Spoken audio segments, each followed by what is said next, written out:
here's something that I've learned that I want to share with you, and that is it's easier to deal with something when we can name it. Just a neutral name. If we don't name it as bad or good, it's just like with foods. There's no bad foods, there's no good foods. Naming something gives us power over it. Maybe that's why in every religion there's some narrative about how everything in the world got named. And the name for what happens on social media is emotional contagion. The first study I could find that came out about it was in 1994. We'll put the link on this video. And basically, it says that as humans, what we're feeling flows to the other people around us. You may have noticed it. If you're in a meeting, either virtually or in a room, and somebody is really happy, then slowly everybody else perks up a little bit. Or if somebody is really grumpy, then the energy in the room kind of starts to sink down. Emotional contagion means that our emotions transmit to each other just like any virus. If I sneeze and you breathe it, maybe you're going to get a cold. If I sneeze some garbage online and you consume it, you inhale it, then you're exposed to it and maybe you're going to catch it. So the first thing we're going to do with social media is name the thing that we have to watch for. It's not all bad, but emotional contagion.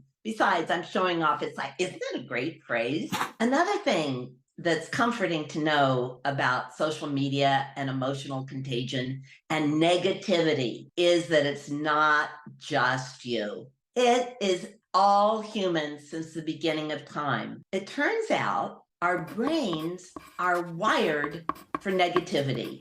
Negativity sticks and praise slides off like Teflon. It is more often the case that when I am praising someone I love, I can see it. They can't even hear it. They can't hang on to it. It's like, but I bet that the same person could tell you 5 negative things somebody said about them in the last year, right? Negativity sticks. Now, the reason for this goes back to all the stuff we've learned about when we were out hunting, gathering. We had to be careful to see if a saber-toothed tiger was coming. There are saber-toothed tigers coming forth still in different shapes and forms in the new world. And so our body reacts in the same way. It anticipates negativity and it hangs on to it. So the reason you have trouble rinse and repeat washing some negative social media comment out of your head is that you're human. Or at least I hope you're human. I don't think we're at the point where AI is watching this. Assuming you're human, right? If you've heard anything negative about yourself, it's gonna stick to your brain. It's gonna stick like super glue. That is just human. It is not you. There is not something uniquely wrong with you other than you have a brain.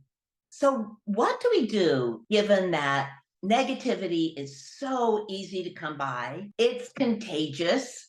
It's everywhere. And if we're on any kind of feed, it's going to be served up, served up, served up. You know, what do we do about that? I'm not going to tell you to stop scrolling because I'm not going to stop scrolling. Not going to happen. And I'm not going to tell you to give up social media. People have already told you that, and you're watching this, so you haven't. And I don't even think it's healthy to give up social media. What I do think is healthy is curate your feed. Curate your feed. Look at who you're following and what they're serving up. Is it all people who've got some kind of rant going on? You can tell pretty much if you're looking at following someone new or something gets served up and you look at it. Check out the comments first. If the comments are all really intense rants, calling other people liars, making fun of other people, disrespecting other people, coming up with judgments about people they don't even know, that's probably a negative feed. And you might want to swap that out for something more positive. You might want to swap out 3 minutes, start with 3 minutes on that for 3 minutes of something that's more nourishing for you. Pick something that's positive and upbeat. Pick something that has one great idea a day, one piece of gratitude a day, one piece of good advice about calling friends. I found a great article in apartment therapy, of all places, of a thing to do every day to have a happier life in your apartment. So there are all kinds of places to find positive feeds. Try swapping out one for the other. It's just like what a nutritionist would tell you. A good nutritionist is never going to tell you, do not ever eat chocolate again. They could tell me that, not going to happen. Good nutritionists can say, eat more vegetables. That, that I can do. I can think about more vegetables on my plate, which leaves less room for chocolate. So put those social media vegetables on your plate and see if you can crowd out the other stuff a little bit, and call it curation, and then you'll sound all fancy. Another thing you can do about social media is to flip it. Look at, just keep track for a few days of how much time you're spending on your screen. Actually, you don't even have to try, because you get that report every week, like I do, that says, this is how many hours of screen time you have. Notice how many hours of screen time you have and experiment for a few days with, what if I took X amount of my screen time and did something else with it? All of the research shows that one way to detox from social media is to do something positive in real life. Do something positive. Go outside, take the dog for a walk. Go and see somebody. Physically do something good for someone else. Go outside and volunteer.